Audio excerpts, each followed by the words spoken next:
Hi, Ms. Hamilton. This is my final inquiry project. For the inquiry project, my question was, at what point does the use of narcotic drugs switch from recreational use to addiction, and what are the potential consequences of them? And this is my audience. Okay, let's get into it. So before we can learn about what drugs do to our brain, we have to first learn about the brain and how drugs are going to interact with them. So our brain is often referred to as an extremely complex computer, which is a good analogy. However, instead of copper wiring and metal, it's made up of tiny cells called neurons.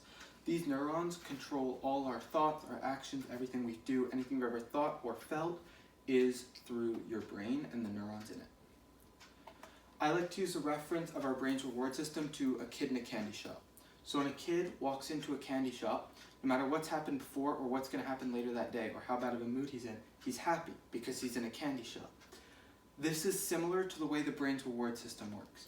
When the brain feels something it likes or tastes good food or experiences something that it enjoys, it releases endorphins into the brain, which makes you feel better, makes you feel light on your feet. It's the same feeling you have after a workout when you feel really good. The part of the brain that's responsible for this is the basal ganglia. This is the part of the brain that controls your reward system. So now there's three main parts of the brain that are affected by drugs. The first, which we just talked about, is the basal ganglia. This is the brain's reward system. It's what makes you feel good. And drugs tend to overactivate this circuit, which gives you that feeling of a high. The second part of the brain affected is the extended amygdala. This is the part of the brain that controls stress, anxiety, and irritability. So whenever you feel stressed or uncomfortable in a situation, it's this part of the brain that triggers it. And the final and probably the most well-known part of the brain is the prefrontal cortex. This is the part of the brain that allows you to think and problem solve. It's also the last part of the brain to develop. So when you take drugs, you tend to stunt the development of this part, especially when you use it more and more commonly. So now there are many negative side effects, but there's two main types. So there's the immediate negative side effects, which are the side effects you feel during the high or immediately after, like a hangover you would with alcohol. These effects are felt right away, and there are some examples they vary from drug to drug, but things like paranoia, aggressiveness, trouble thinking clearly, foggy memory, or lack of being able to sleep, like sleep deprivation. And then there are some long-term side effects. These long-term side effects can last up to 25 years after being clean. So even if you're clean, these side effects can last for a long periods of time if you've been heavily involved in it.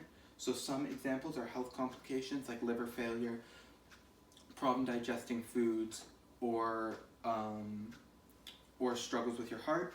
There are obviously legal consequences. A lot of these drugs are illegal, so if you're caught using them, then it's highly likely that you'll get arrested. And the final is death, and that's the terrible stories we always hear on the news about the young kids or adults dying to narcotic drugs. So there's 5 stages of addiction. Scientists have narrowed it down to like a 5-stage, give or take, of the levels of addiction. So the first is experimentation. This is when you try it for the first time. The next is regular use. This is when you start to use it like every weekend. Third is risky use. At this stage, you begin to grow a dependence to it, and it begins to get risky. The fourth is dependence. This is when all of a sudden you feel like you can't function without it and you need it. And the fifth is full-on addiction, which is when you are willing to give up other parts of your life that would normally be more important for the drug. Let's talk about some of the damage done by narcotics. So more than 7 million people across the world suffer from illicit drug use. Illicit meaning addiction, can't go without it. Addiction is a big problem all over the world, but specifically in America and in North America. And there's a very fine line between recreational use and addiction, so you can cross that line very quickly. The answer. The truth is, we actually don't have an answer for where recreational use crosses over to addiction, but we know it can happen very, very fast. We have a general idea, like I said, with those 5 steps, but no real answer. And we know some, but not all, of the potential consequences, because a lot of the people who are suffering them from can't tell us what they're feeling, because they're either too high or won't remember it or in too deep of a state to understand fully what's going on to their body. Thank you for listening.